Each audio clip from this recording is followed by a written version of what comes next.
네, 소리 내보시고.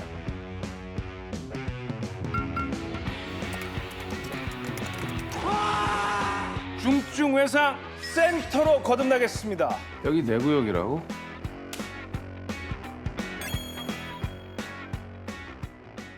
메스 대신 펜을 잡았더니 글로벌 1위 드라마 중증외상센터의 원작자 의사 출신 이낙준 작가님이십니다. 안녕하세요. 반갑습니다. 소개 좀 해주세요. 예, 저는 이비인후과 의사고요. 한산이가라는 필명으로 웹소설을 쓰고 있는 이낙준이라고 합니다. 반갑습니다. 일단은 축하를 좀 드려야죠. 얼마나 네. 좋으십니까? 감사합니다. 작가님. 예. 얼마나 좋으세요. 사실 저번 주까지는 제정신이 아니었어요. 왜요? 너무 신나가지고 계속. 아니, 요즘 뭐 핫한 드라마입니다. 네, 핫함을 넘어섰어요. 외상외과 교수로 맡게 된 백강입니다. 불법이고 나발이고 사람부터 살려야 될 거 아니야 진짜? 아무나 수술 못해요. 나니까 살린 거예요. 무슨 말인지 이해하세요? 정말 메디컬 드라마의 새로운 역사를 썼다. 이런 또 호평을 받으면서 말레이시아, 뭐 칠레, 페루, 태국 뭐 17개국 드라마 1위예요. 중증외상센터 이제 원작자신데 작가님께서는 어떻습니까? 이렇게 대박이 날 줄 아셨어요? 어떠셨어요? 사실 이제 제가 웹소설계에서 무슨 막 탑 클래스에 있는 그런 작품은 아니었고 그냥 인기작 정도였거든요. 근데 드라마가 된다고 하니까 좀 부끄러운 거예요. 뭔가 막 제가 이제 거기 일기장에 이제 제가 혼자 써놓은 거를 배우분들이 그걸 내 앞에서 읽으면서 연기하는 느낌? 그래서 원래는 대본도 못 읽었었고 사실 이제 제가 뭐 망상은 돌려봤어요. 그러니까 카톡에 무슨 약간 뉴스 헤드라인식으로 이렇게 돌려요. 뽑아요. 예, 뭐 중증외상센터 열도 점령, 중증외상센터 북미 환호, 백악관 초청 뭐 이런 거 하고 뭐 그다음에 뭐 이낙준 작가 방위조약 협상 성공 여기까지 가면 얼마나 이런 망상 막 돌리기도 하고. 지금 일단 그런 망상도 내 개인의 자유잖아요. 그렇죠. 작가님으로서는 이런 상상을 많이 해야 사실 이런 그렇죠, 작품을 그렇죠. 쓸 수 있는 거 아닐까 하는 네네네. 생각도 좀 들어요. 이게 좀 기간으로 따지면 얼마나 걸리셨어요? 이거는 기획하는데 한 6개월 정도? 왜냐면은 제가 이비인후과도 이제 외과 계열이긴 하거든요. 대학병원에 있을 때는 거의 하루 종일 수술만 하지만 제가 다뤘던 분야가 아니니까 친구들한테 좀 물어보기도 해야 되고 뭐 자료 조사도 해야 되고 해서 6개월 정도 걸렸는데 어떤 이야기를 어떤 인물로 해결해 나갈까라는 고민을 할 때 한 6개월 정도. 아니 이게 천재 외과 의사 백강혁이라는 캐릭터가 이게 말 그대로 이제 히어로예요, 히어로. 그렇지 않습니까? 그렇죠, 그렇죠. 주인공에게 위기란 없어. 다 돌파야. 거듭합니다. 교수님! 지금 당장 머리라도 안 열면 시신 운반하는 꼴이 될 겁니다. 저 역할은 주지훈 씨다. 진짜 그런 느낌이 막 보면서 들더라고요. 그러니까 원작에서는 백강혁이 약간 초인이기 때문에 뭐 백강혁은 다치질 않습니다. 아마 뭐 날라왔으면 잡았을 거예요 이렇게. 총알도 피할 수 있고. 했을 텐데, 초인이에요. 네, 초인이에요 초인. 근데 이제 이걸 현실로 가져오는 거잖아요. 네. 그러니까 글이나 만화는 조금 해상도가 낮아서 이렇게 보는 사람들이 좀 관용을 해줘요. 뭐 소설이니까 뭐 만화니까. 근데 드라마는 그렇게 생각 안 해주거든요. 드라마는 더 약간 다큐적으로 생각하는 맞아요. 부분이 있는데 굉장히 그 원작에 있는 백강혁을 진짜 설득력 있게 영상으로 가져오셨고 그러니까 보고 나면은 제 머릿속에도 주지훈 말고는 다른 백강혁은 아예 떠오르지도 않고 근데 저 드라마 너무 재밌게 봐서 백강혁은 단점이 없습니까? 뭔가 이렇게 막 매운 걸 잘 못 먹는다거나 이렇게 뭐 예를 들면 뭐 귀신을 무서워합니다. 그래서 그 심령 현상을 엄청 무서워해요. 왜냐면 이 사람이 감각이 예민하기 때문에 다른 사람 못 듣는 거 듣고 이래가지고 백강혁만 봐요. 그래서 무서워해요. 그리고 이 사람이 머리가 좋고 하니까 주식 투자도 해가지고 돈을 되게 많이 벌었다는 설정이 있어요. 그러면은 총 자산이 얼마 정도 돼요? 그 제가 이거 글을 쓸 때는 2019년 정도에 시작을 했으니까 그때 수백억이면은 와 이건 뭐 정말 큰 돈이었거든요. 주식 투자를 제대로 하셨구나. 제대로 하셔가지고 지대로 했네, 지대로 했어. 그것도 약간 제 바람인 거죠. 나도 할 걸. 내가 하지 못했던 걸 거기에 좀 투영을 하셨구나. 키도 180. 188이거든요, 백명욱이. 20cm 크게 딱. 내가 딱 바라는 키. 예. 제일 멋있는 키. 188. 예. 그런 거 다 들어가 있는 다 거야. 들어가 있는 거야. 다 들어가. 그러니까. 근데 우리 작가님은 좀 의사가 왜 되시려고 했던지 혹시 여쭤봐도 되나요? 그거는 사실은 고등학교 때 이제 그 전까지 생각이 없었어요. 중학교 때까지는 그냥 생각 없이 살다가 고등학교가 딱 되니까 앞으로 이제 뭐 해 먹고 살지라는 생각이 딱 드는 거죠. 근데 뭐 제가 운동을 잘하는 것도 아니고 그렇다고 무슨 뭐 노래나 이런 끼가 있는 것도 아니고 공부밖에 없는 것 같아요. 그래서 공부를 시작을 했는데 어느 순간 제가 점수가 의대 점수가 나오는 거예요. 그냥 점수 맞춰서 우연히 들어갔습니다. 근데 그러니까 처음에는 이제 네. 점수가 워낙 이제 높다 보니까 그냥 근데 맞춰서.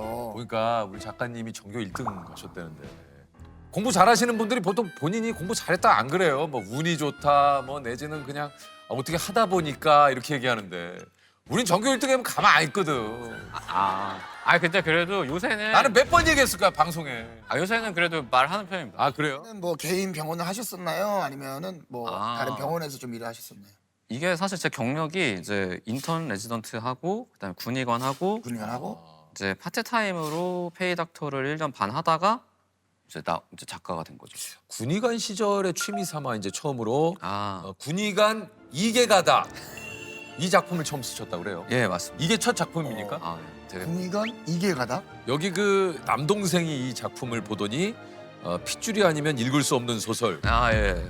이건 소설이 아니고 쓰레기다. 예. 이렇게 댓글을 다셨어요? 제 동생이 원래 글을 쓰는 애였어요. 아 그래. 그러니까 이제 저처럼 웹소설이 아니고 이제 현대문학. 그래서 저도 이제 글을 처음 쓰려니까 동생한테 뭘 배워야 되잖아요. 그래서 작품을 보내줬죠. 어떠냐? 그랬더니 이거는 피가 섞이지 않은 사람은 읽을 수 없는 소설이고 그냥 디지털 쓰레기다 이건. 가족이니까 알아주는 거지. 디지털 쓰레기다. 혹여라도 인쇄할 생각 하지 말아라. 아니 근데 이렇게까지 적나라하게 와 이거 근데 이러다가 군의관 이계가다 이거 지금 다시 와. 찾아보면 안 됩니다.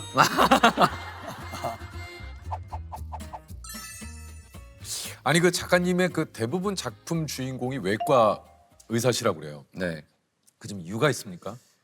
일단 제가 그 의대생 때 하얀 거탑이라는 드라마가 뭐 예술이었죠. 난리 너무 났었죠. 재밌는 거예요. 그래서 그때 이제 나 외과 의사가 돼야겠다라고 결심을 했습니다.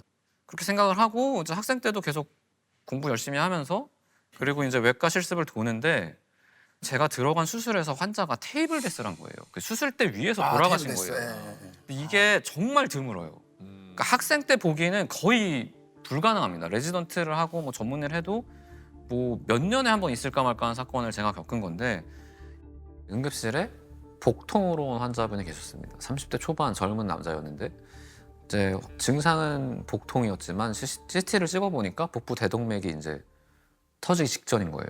그래서 이제 빨리빨리 수술을 하려고 이제 뭐 학생들도 다 동원돼가지고 환자 옮기고 뭐 교수님이랑 펠로우 레지던트 선생님이 수술을 하는데 그때 퍽 하고 터진 거예요. 이게 대동맥이 피가 이제 천상으로 솟고 다 막 거의 뭐 피바다가 됐는데 그 상황에서도 이제 계속 수혈팩 막 쥐어 짜고 뭐 하는데 이게 안 돌아와요. 그냥 그 자리에서 이제 환자분이 사망을 한 거예요. 이제 교수님이나 뭐 레지던트 분이나 이런 선생님들은 환자 보호자나 이렇게 가서 설명도 드려야 되고 하니까 배가 열려 계신 채로 돌아가셨으니까 그걸 닫아드려야 되잖아요.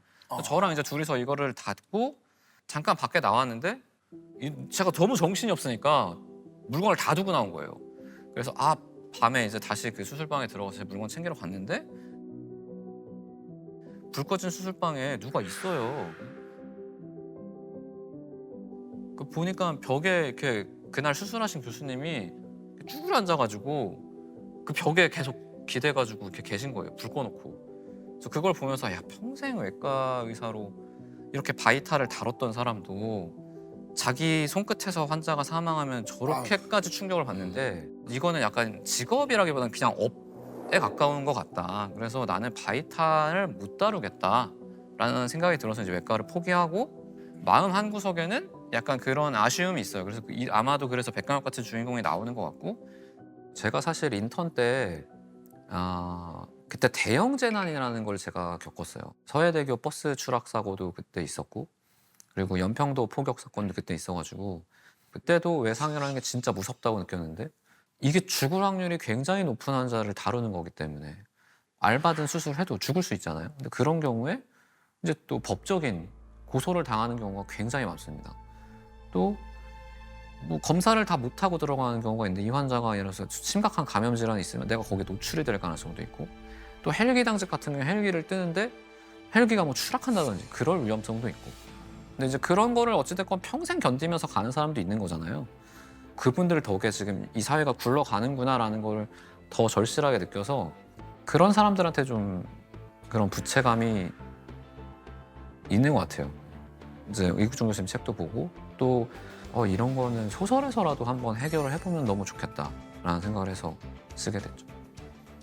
이게 이제 이 작품 속의 어떤 그 장면들에서 사실 이국종 교수님이 이게 사실 떠오른다는 얘기도 또 네, 굉장히 네, 좀 네, 많이 네. 하시잖아요. 실제로 이 작품에 어떤 이국종 교수님의 어떤 그런 모습이 좀 담긴 건 맞나요? 어떻습니까? 사실은 백강혁 캐릭터하고는 이국종 교수님을 최대한 분리하려고 노력하는 오히려 했습니다. 네. 왜냐하면 백강혁이 정말 실력도 최고지만 약간 성질이 좀 더럽잖아요. 그러니까 헬기에서 뛰어내기 싫어하는데 네. 아, 그렇지, 반대로 그렇지. 막 뛴다든지 이국종 교수님이 그러시진 않을 테니까 어. 사실 이걸 분리하려고 노력을 했지만 어찌됐건 우리나라에서 외상외과라고 하면은 사실 상징적인 아, 분이시고 그렇죠. 안 떠오를 수가 없죠.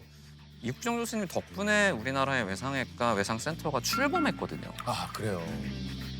헬기로 환자를 직접 데려온 사람은 식대병원 이국종 교수.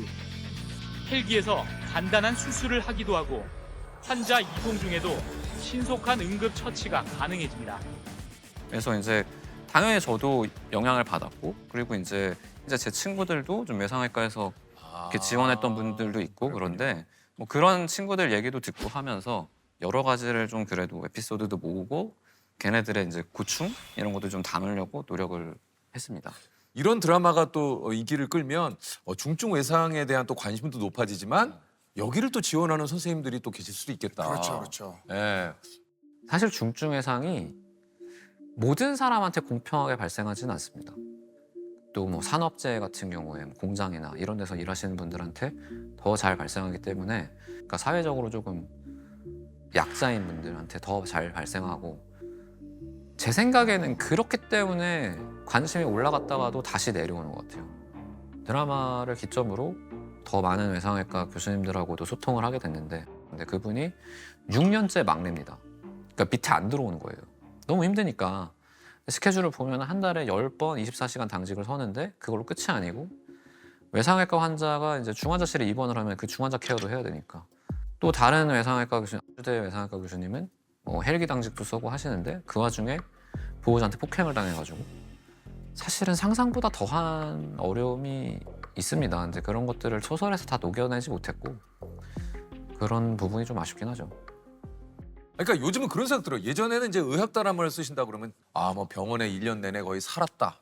뭐 응급실에서 뭐 이런 거 뭐 수술 집도 과정이라든가 양해를 구했습니다만 그러니까 그렇게 오랜동안 준비를 하셔가지고 의학 드라마 한 편을 완성을 했는데 이제는 그 실제 의사 선생님께서 사실 드라마를 쓰시고 우리 변호사님도 마찬가지잖아요. 그렇죠. 그 네. 법정 드라마라든가 예를 들면 이런 것들을 그 사실 변호사님이 쓰시고 요즘은 진짜 이런 세상이 되다 보니까 진짜 대단한 것 같아요. 예. 또 노력해서 딴 소위 말해서 자격증이잖아요. 그 장난 아니에요. 이것도 좀 아쉽지는 않으세요? 주변에서도 그렇고. 그러니까 사실 막상 생각해보면 레지던트 때도 저한테 재밌게 했었고 군의관 때도 재밌게 하긴 했었는데 이제 글을 쓰고 그 글에 대한 반응이 있고 막 사람들이 재밌어하고 하는 게 너무 신나는 거예요. 그래서 이제 글을 쓰다 보니까 이제 그냥 전업 작가가 지금은 된 거죠. 우리 현직에 계시는 지금 동료분들도 계실 거 아니에요? 의사 선생님들. 장미 씨의 그 대사 중에 그런 게 있잖아요. 의학 드라마를 보시면서 의사에 저런 사람이 어디 있어? 맞아. 그쵸, 방에서. 그쵸. 그러니까 그런 것도 조금 그런 것도 일부러 좀 섞으신 거죠. 예. 왜냐면은 못마땅합니다. 드라마를 보면. 어떤 게 좀 못마땅? 그러니까 실제 의사 입장에서 좀 못마땅한 게 뭐예요? 제일 기억에 남는 게 라이프라는 드라마에 이동욱 씨가 나와요. 예, 예. 너무 잘생긴 거예요. 그렇죠. 잘생겼죠. 좀 화가 나더라고요. 너무 잘생겼어. 아니 저렇게 생긴 의사가 세상에 어딨나? 아니 말이 되나? 당직 쏘다가 일어났는데 왜 이렇게 피부가 좋아? 나는 안 그랬는데. 약간 그런 느낌. 딱 보면 냄새 날 것처럼 생겼어요. 다 그 당직 썰 때는 딱 봐도. 왜냐면 씻지도 못하시고 막. 네, 그리고 일단 본판도 사실 많이 씻어도 약간 이렇게 될 때 있거든요. 근데 이제 그 친구가 못 씻었어. 그럼 이제 더 그렇잖아요. 근데- 그게 리얼인데. 근데 소위 말해서 현실은 뭐 거의 씻지도 못하지 네. 잠도 못 자지 뭐 그러니까 엉망진창인데 슬기로운 사생활을 제가 유튜브 하니까 이제 그 리뷰를 리뷰하려고 하니까. 네. 봤는데 이제 그 세계관에서는 이제 교수랑 레지던트랑 이렇게 막 사랑을 하고 제가 드릴 건 없고 이거 있을 수 없는 일이. 아 그래요? 이건 거의 스톡홀름 신드롬입니다. 레지던트가 교수를 사랑할 수는 없어요. 같은 또 이렇게 왜 여러 가지 힘든 일을 겪다 보면은 남도 모르게 좀 애틋한 감정이 좀 싹 트지 않을까 주로 했는데. 그 힘든 일을 겪게 하는 사람이기 때문에 엄청 혼나고 그러니까 왜냐면 이게 스톡홀름 신드롬이라는 게 그런 거잖아요. 그런 거잖아요. 뭐 인질처럼 있다가 네. 사랑을 느끼는 거잖아요. 아니 그렇게 하는데 그뭐 그러니까 그게 아니고는 그런가? 힘들다. 저는 그렇게 생각합니다. 그리고 막 수술방에서 뭐 학생들이 힘들다고 막 따뜻한 생리식염수 주고 그렇게 따뜻한 곳이 아니에요 병원이. 그러니까 내가 보니까 그러니까 의사 선생님들은 의학 드라마를 잘 못 보시는구나. 네, 왜냐면 제가 이제 혼났던 것들이 막 주마등처럼 스쳐 지나가면서 이렇게 되니까